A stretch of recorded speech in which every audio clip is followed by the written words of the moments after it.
Kami melihat Hubinter ini penting sekali dan menjadi wajah negara di perbatasan-perbatasan atau kedaulatan negara.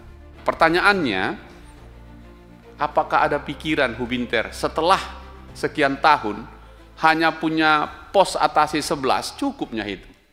Kemudian kalau pelintasan atau perbatasan terpanjang di laut, nah ini kampung kami nih. Nanti kaitannya juga ke TPPO lah, Sumatera Utara. Kalau kita mulai dari Aceh terus turun Sumatera Utara sampai Riau, sampai ke Kepri, inilah yang terpanjang perlintasan atau perbatasan kita di laut. Waktu itu saya tanyakan juga, mohon dijawab juga ini Pak, apakah teman-teman yang sudah kembali dinas ke Indonesia itu dihargai atau diberi penghargaan ya untuk sekolah, untuk ini dan seterusnya. Jauh-jauh dia di sana. Izin pimpinan, saya mendalami kepada lembaga Hubinter kita ini karena 2 minggu yang lalu saat kita bicara tentang anggaran biaya untuk Polri, kami juga mengangkat soal Polri. Tadi sudah disampaikan Pak Adang juga Pak Saparudin soal Hubinter kita ini. Kami melihat Hubinter ini penting sekali dan menjadi wajah negara di perbatasan-perbatasan atau kedaulatan negara. Jadi saya setidak-tidaknya bersama sahabat-sahabat semua merasakan Hubinter ini sangat penting untuk kita. Pertanyaannya, apakah ada pikiran Hubinter setelah sekian tahun hanya punya pos atase 11, cukupnya itu? Cukup nggak sebesar ini dunia ini gitu? Bagaimana dengan negara-negara lain? Ya itu ya, yang misalnya bagaimana dengan Korea, Jepang, mungkin Amerika karena Amerika cukup luas juga, dan mungkin negara-negara lain. Kita ingin mendapatkan poin itu dulu supaya kita dapatkan apa yang mau kita dorong di Hubinter ini.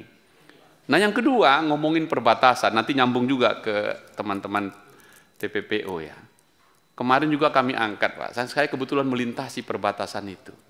Perbatasan darat terpanjang milik kita adalah Kalimantan dengan Malaysia. 966 km itu. Dan pastilah ribuan pos-pos lintas, saya tidak menyebut ilegal, saya tidak bilang juga jalur tikus, tapi pos-pos lintas yang berkearifan lokal. Karena bisa saja satu klan dia, satu suku yang tinggal di sini, tapi berbeda negara gitu.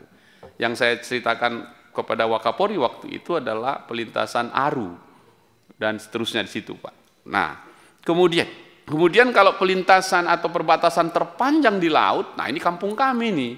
Nanti kaitannya juga ke TPPO lah, Sumatera Utara. Kalau kita mulai dari Aceh terus turun Sumatera Utara sampai Riau, sampai ke Kepri, inilah yang terpanjang perlintasan atau perbatasan kita di laut. Pasti juga dengan Hubinter ini. Nah, ini saya minta digambarkan kira-kira seperti apa ini.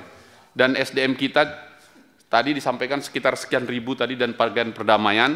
Waktu itu saya tanyakan juga, mohon dijawab juga ini Pak. Apakah teman-teman yang sudah kembali dinas ke Indonesia itu dihargai atau diberi penghargaan ya untuk sekolah, untuk ini dan seterusnya.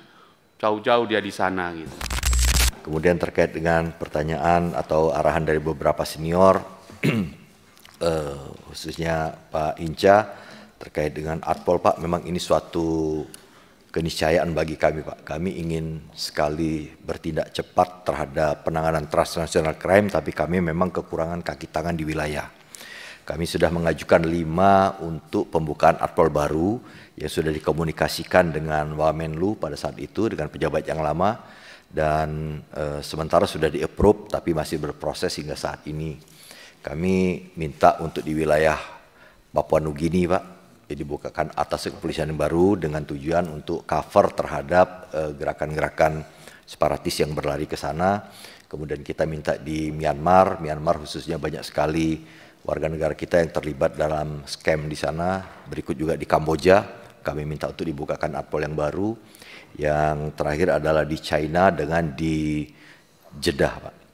Ini semua memang bertujuan adalah untuk perlindungan warga negara dan sistem komunikasi yang cepat antara Interpol dengan Interpol maupun polis to polis.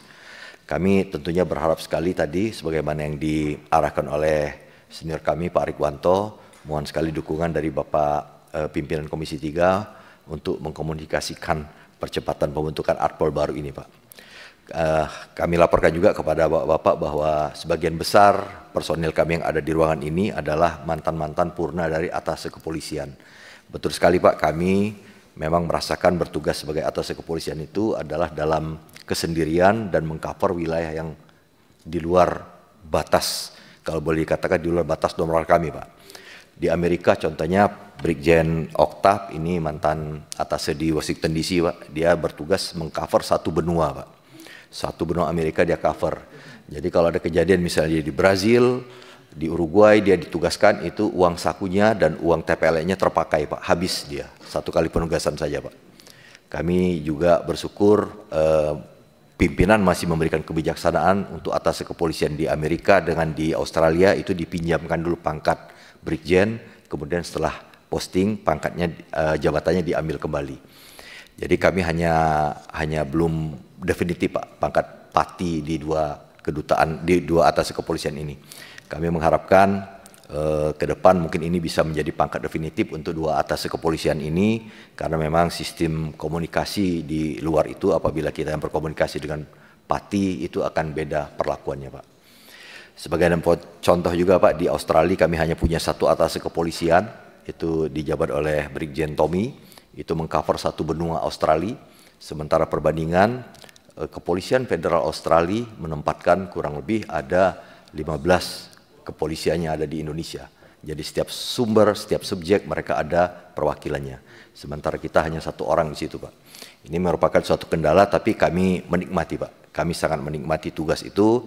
Kami jalankan semua tugas yang ada dengan potensi yang ada. Tentunya kami memanfaatkan jaringan-jaringan yang ada di negara penempatan. Terkait dengan yang tadi disampaikan Bapak, apakah teman-teman kami yang berangkat ke luar negeri begitu pulang penugasan apakah dapat penghargaan? Tentu dapat, Pak. Jadi ada perhatian karena memang yang bertugas di luar negeri adalah insan-insan bayangkara pilihan, Pak.